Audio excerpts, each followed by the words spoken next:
We were in this little town called Movion. It's called Movion. And I had a machine gunner, and he had his tripod and everything set up, and we had a plane fly by. And he didn't know whose plane it was, so he fired at it, which was a big mistake, because it was one of our P-47s, one of our fighters. He turned around and boy, he sure shot the hell out of him. But he didn't hit him. The guy was had sense enough to get the heck out of there. But he took an awful, not knowing that it was one of our P-47s. He thought it was a German shooting at him. Yeah, oh yeah, Well, that's luck. yeah. That He was came luck. back. And there was another case where there was a Jeep going down the road, just going down the road, and I think it was one of our captured P-47s. It was quite a plane. And he saw this Jeep going down the road. I guess he was going to knock him out, and he hit that Jeep and he split right in the middle. And all 8 of his guns fired at this Jeep and killed all the 4 guys who were in the Jeep. Split it right in the middle. I mean, you wouldn't believe you could split a Jeep like that with a gun, with a machine gun. 8 of them. That's one of the funniest. It wasn't funny, it was deadly. Deadly. I saw the Jeep afterwards. Wasn't much left. After Paris, where did you go? Let's see, we moved from Paris to Nancy, which is a big city in France. And do you remember hearing, you probably heard about the big guns we had? Mm. Big guns that used to fire on us, and they had them on the railroad tracks. Well, they used to hide this thing in the tunnel. 280 And they used millimeters. to, yeah, and they used to bring them out and fire them and then shoot them right, put them right back in. We couldn't get them. We couldn't get them. We would sound and flash. So they played a trick. I can't remember how they played it, but they let the gun out and they fired it. But we had an idea where it was firing from because we had taken pictures of it, or sound and flash of them, and we placed it. And instead of we letting him fire, we let him fire 1 round. They used to fire about 3. If I remember correctly, it was 3 rounds. Three guns. But this was 1. They let them fire the first one. And instead of taking pictures of it and everything and trying to get sound and flashing, we fired on them before they fired back. We had already known where he was at, and we knocked him out. That was one of the biggest guns they had. And that worked out pretty good. From Nancy, where did you go? We went to Metz. Metz, the Which is Fortress another- Metz. Metz is in France, Yeah. but this Metz was heavily more fortified. I mean fortified. They had walls there with 12 feet deep, and we stayed outside of Metz. And one night they fired on us, and we had a big gun, the 240. You remember the 240? 240. It was a big gun, and we fired at it, and we penetrated the wall and blew the wall. And then they sent again the P-47 bomb shell, and they shelled it, and we took control of it. And we went by a place where we had fired on 2 or 3 different gun positions, and we found the guns all blown up. We had So gotten. your work was doing well then? Well, it worked pretty good. Very good. Then from there we went to, at that time,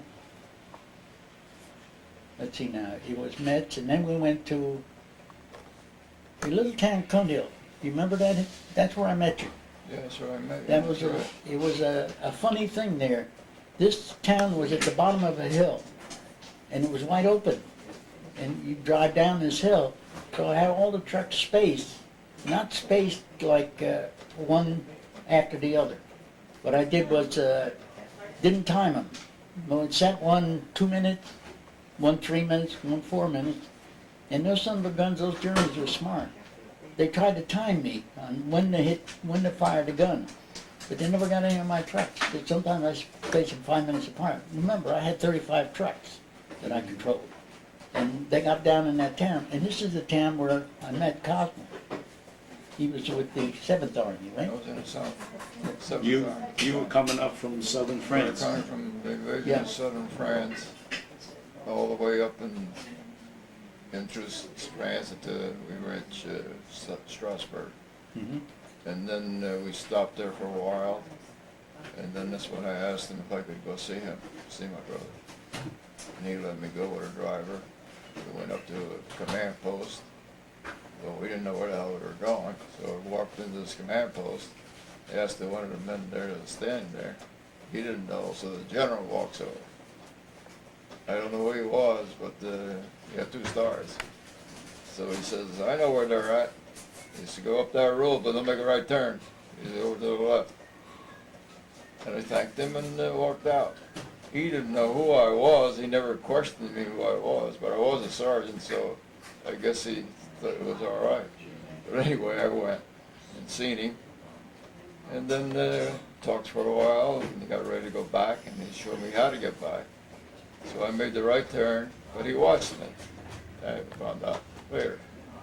And I made the left turn, because otherwise I'd have been in the German hands. Oh, yeah, You right there. remember that? So I made the left turn and got back to the battalion. I have to ask you this question now. You mind if I interrupt? Go ahead. I don't remember you having a driver. I thought you came by I had, yourself. oh yes, I had a driver. I don't remember seeing him. Yes, he was with me. Well, I don't remember seeing him. That's the only case. But maybe he didn't get out of the Jeep. Maybe he didn't. But you remember where I took you downstairs in the Yeah. wine cellar? Yeah, That was a heck of a hole, I'll tell you. you tell me. Well, let me tell you, I never told you this, but after you left, you know they shelled the hell out of us? I wouldn't be surprised, Yes, they did. because I could hear the guns firing. And after I over left there. you, I went out to the back of the building, in the back of the building, and I know I didn't want to leave that position because they were shelling right around. They were really putting it in on us. And I crawled on, I laid on the ground. I mean, I was scared, believe me. And they were really throwing these shells in. And they were the 88s, and they were really something on firing. They could hit the spot. They wanted to hit somebody, they would hit. And then you had left already. Then I had, we went back to our platoon, and then we started advancing towards the German. Do you know how far the Germans were ahead of us? You know where they were? Not too far. No, down at the bottom of the hill. Yeah. Yeah. They Well, weren't could too hear far. gunfire. Mhm. So anyway, I went back, and we were advancing, and we were getting ready to advance into Germany, and all of a sudden the Battle of Bulge starts. Yeah. And this was 4 or 5 days. I think you must have got hit about a month later. Well, no, what happened there is, from this town, let's see, let me place this right now. From this town, we moved, General Patton moved all our outfit. There was A, B, and headquarters. Yeah. They moved this north to a little town called Trier, Yeah. and we moved 90 miles that day in the snow. Remember the snow? Yeah, I remember the Oh, snow. yeah, it was cold. I mean cold. And that's when we went into Luxembourg, Yeah. the city of Luxembourg. Yeah. And then we moved from Luxembourg to a little town called Wildergen, which was right outside, right in the Battle of the Bulge. And then, Isn't that where you got hit? yeah, that little town called Well, I didn't Wildergen. find that out until, what, a month later? Mm-hmm, I got notice from home Yeah. that he had been injured. yeah. So, when you were in the 7th Army, and you were going towards probably southern Germany, Yeah, what southern town Germany. were you headed for when you were? We were trying to cross the Siegfried line and into Germany. But then the order came for, the Battle of Bulge had already started.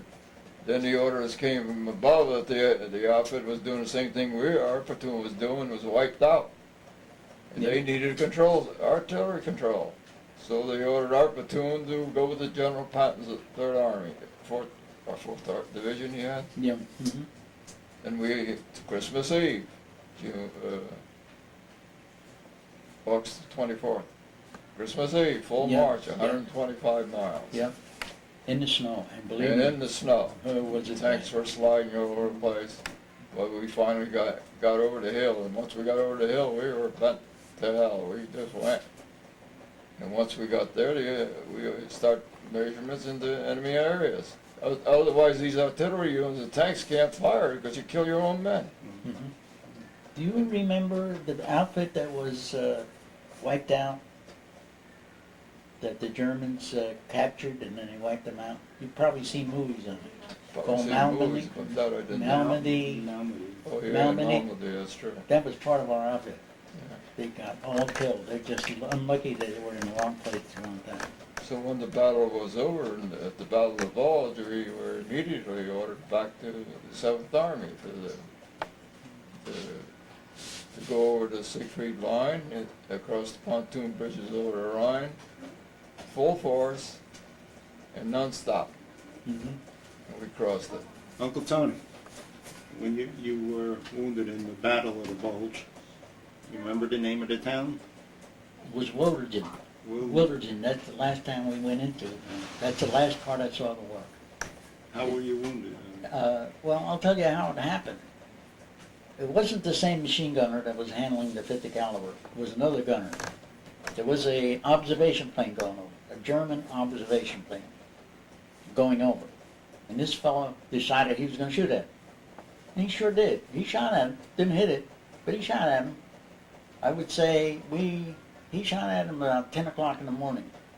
And it was on New Year's Day, 1945. And this pilot in this plane probably zoned in on our position. And about noon, they fired back at us. And I mean they fired back at us. They weren't using 88s. They were using 150s. Remember the 150s? 150s, they probably were using a 16-inch gun too. Yeah, well, I don't remember that. But they fired in this town. And after they subsided firing, I went out to check my truck to see what had happened, because the kitchen truck was right, and they were getting ready to eat. And the kitchen truck was right in the middle of the little compound we were in. And I went to check this truck because the damn thing was on fire. It caught fire. The shrapnel had hit the tank and caught fire, the gas tank. And I went to look at it, and then I heard the guy from the CP, that's the command post, holler, "Incoming, incoming." Well, I had two fellows with me.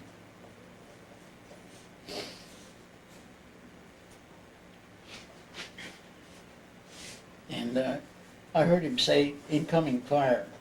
And they fired quite a few shells, and they were big ones. And one of them hit the top of the building where my truck was. And of course, shrapnel flew all over the place. And two fellows that were with me, his name was Fosber and Cook, and they both were killed instantly.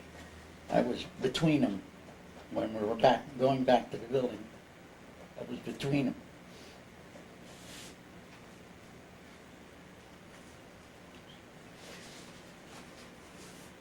And they were killed instantly, and I was between them, and the shell hit me in the leg, the hip, shoulder, and I had a 45 on, and I had a shrapnel came in, hit me in the side and foot, and the shoulder.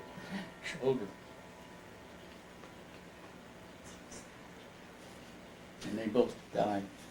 I had a 45 on me, and it came so close to getting me right in the stomach. But the belt, you know how wide the belt is on a holster on the thing, and it hit the holster and knocked the holster right off, knocked it right to the shovel, right through it. And my gun, of course, fell on the floor, but it ripped a big hole in my right side. And then they took me down in the cellar and put me on an ambulance, and I left. And I went to a little town where they had an airport, and I say rank has its privileges, and they were going to bring me back to England, or on the way to England on an ambulance. Instead of that, they flew me back to England because it was that serious. Because them days, it's not like you hear today about MASH. You have a